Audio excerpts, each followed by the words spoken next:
अस्सलाम वालेकुम नाजरीन, औसाफ डिजिटल के साथ मैं हूं आमना मजीद और आज हमारे साथ स्टूडियोज़ में मौजूद हैं रोज़नामा औसाफ के हेल्थ रिपोर्टर नदीम चौधरी साहब। नाजरीन, आज की जो रोज़नामा औसाफ है उसमें उसकी अहम तरीन ख़बरों में ये ख़बर भी शाया की गई है कि ग्लोबल फंडिंग में अरबों रुपए की करप्शन हुई है और इसमें हेल्थ टास्क फोर्स के मेंबर अब्दुल बारी जो हैं वो बहुत मुलव्वस हैं और सरगुना करार दिए जा रहे हैं। इस तमाम वाक़े की क्या हकीकत है, इस पर बात करेंगे। अस्सलाम वालेकुम सर। वालेकुम सलाम जी। सर, इसकी क्या हकीकत है, इसकी ज़रा तफसील बताइए। अच्छा, इसमें जिस तरह आपने बताया कि ग्लोबल फंड चूँकि पाकिस्तान में अरबों रुपए की इमदाद फराहम करता है और वो TB control program, AIDS control program और मलेरिया कंट्रोल प्रोग्राम में उनकी फंडिंग आती है। अच्छा। और सबसे ज़्यादा फंडिंग जो इस वक्त उन्होंने की वो टीबी कंट्रोल प्रोग्राम में की। और टीबी कंट्रोल प्रोग्राम जो पाकिस्तान का नेशनल प्रोग्राम था, नेशनल टीबी कंट्रोल प्रोग्राम जिसे कहते थे।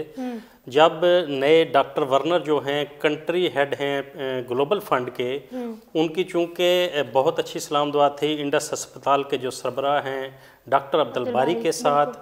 और डॉक्टर अब्दुल बारी जो कि इस वक्त अहम तरीन रुकन हैं वज़ीर-ए-आज़म की टास्क फोर्स के, हेल्थ टास्क फोर्स के, और वो उनके मेंबर भी हैं। और उनके अस्पताल को तकरीबन 6 अरब रुपए की इमदाद दी गई। और जिसमें से जो ग्लोबल फंड का अपना एक जो ये इन्वेस्टिगेशन रिपोर्ट आई है, जो जिनेवा से टीम आई थी, ये आप देख सकते हैं। और वो ग्लोबल फंड की टीम ने वो तमाम करप्शन सामने लाई है। लेकिन इससे कबल आपको ये बताता चलूँ कि 2017 में औसाफ ने खबर शाया की थी जिसमें ये चीज़ें हमने वाजे कर दी थी कि ग्लोबल फंड का जो इंडस अस्पताल को फंडिंग दी गई है उसमें बहुत बड़े पैमाने पर करप्शन की जा रही है। और उसमें हमने ये वाजे किया था कि वो जो जीन मशीन है, जीन अलर्ट मशीन जो टीबी के लिए इस्तेमाल होती है, वो नेशनल टीबी कंट्रोल प्रोग्राम ने 1 अरब रुपए की 300 मशीनें खरीदी थी और उसके साथ उनकी जो मेंटेनेंस थी वो मुकम्मल फ्री थी। अच्छा। लेकिन उसी फंडिंग में वही ग्लोबल फंड का फंड है। हाँ। और वही इंडस अस्पताल अपनी सिर्फ 70 मशीनें खरीद रहा है और 2 अरब रुपए की खरीद रहा है। और उसमें इसके अलावा उन्होंने 15 लाख रुपए उन मशीनों की मेंटेनेंस के रखे हैं। अच्छा। ये खबर आज से 2 साल पहले, 3 साल पहले हम दे चुके हैं, 2017 में दी थी। और इस पर हमने ये खबर हमारी डिस्कस हुई पार्लियामेंट की जो सेनेट की कायमा कमेटी है उसमें भी। और सेनेट की कायमा कमेटी में डॉक्टर अब्दुल बारी को भी बुलाया गया। उस वक़्त वफाकी वज़ीर थे आमिर कियानी, उनको भी बुलाया गया। लेकिन वहाँ पर डॉक्टर अब्दुल बारी कुछ भी साबित न कर सके और ये सारी चीज़ें उन पर साबित हो गई। और सेनेट की कायमा कमेटी ने वज़ारत कौमी सेहत को हदायत की थी कि इसकी मुकम्मल इन्वेस्टिगेशन की जाए। अच्छा। लेकिन वो इन्वेस्टिगेशन न की गई।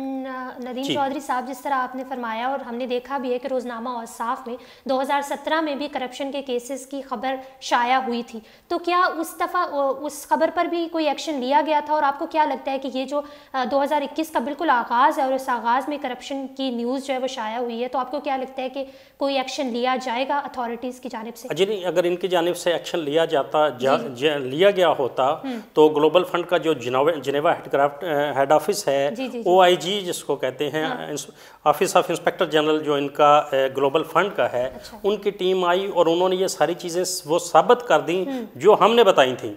और जिस पर उन्होंने ये भी लिखा है अपनी रिपोर्ट में कि इस इंडस अस्पताल से और डॉक्टर बारी से 12 करोड़ रुपए रिकवर किए जाएं। अच्छा। ये अपनी रिपोर्ट में उन्होंने वाजे कर दिया है। लेकिन इसके साथ साथ आपको एक और चीज़ बताता चलूँ कि इसी गवर्नमेंट में जिसमें इमरान खान कहते हैं कि हम करप्शन का खात्मा करना चाहते हैं, उनके सेक्रेटरी हेल्थ ने जिनेवा को एक ईमेल लिखी है और उसमें कहा है कि ये जो आपने रिपोर्ट दी है, ये OIG की रिपोर्ट, इसको रिविजिट किया जाए। अच्छा। और हमारे ज़राए का कहना है कि उन्होंने ये करने से इनकार कर दिया है। और जो सेक्रेटरी हेल्थ हैं, आमिर शेख उनका नाम है, उन्होंने अपने जो यूनिसेफ और USAID और WHO के इदारों को कहा है कि वो एक कमेटी बनाएं और इसकी इन्वेस्टिगेशन करें। और उन्होंने भी इनकार कर दिया और उन्होंने कहा है कि जो OIG ने रिपोर्ट दे दी है वो ऑथेंटिक रिपोर्ट है और इस पर हम कुछ नहीं कर सकते। अच्छा। तो मतलब अब भी वो इस कोशिश में लगे हैं कि किसी तरीके से जो करप्शन की गई है उस पर पर्दा डाला जा सके।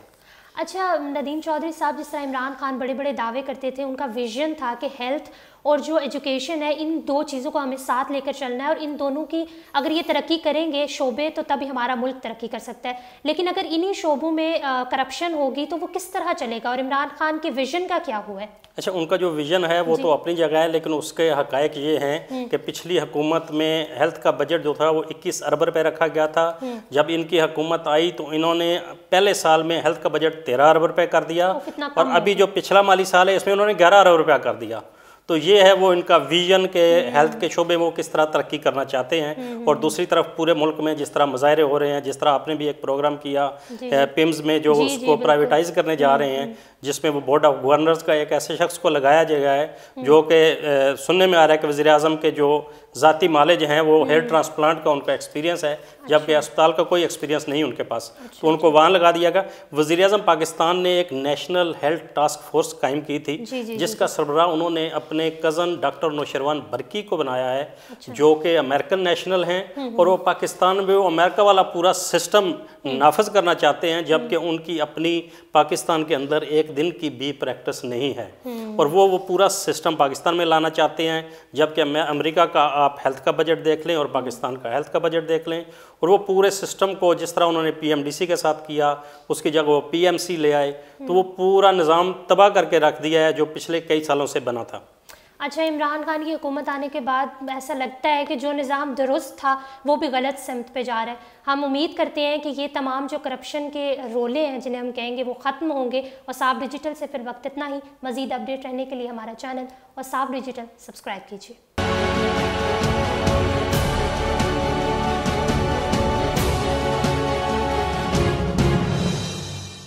औसाफ हमारा सबसे बड़ा जो अखबार है वो है, और अब मुझे बड़ी खुशी हुई है इसको डिजिटल के ऊपर भी लेके आ रहे हैं।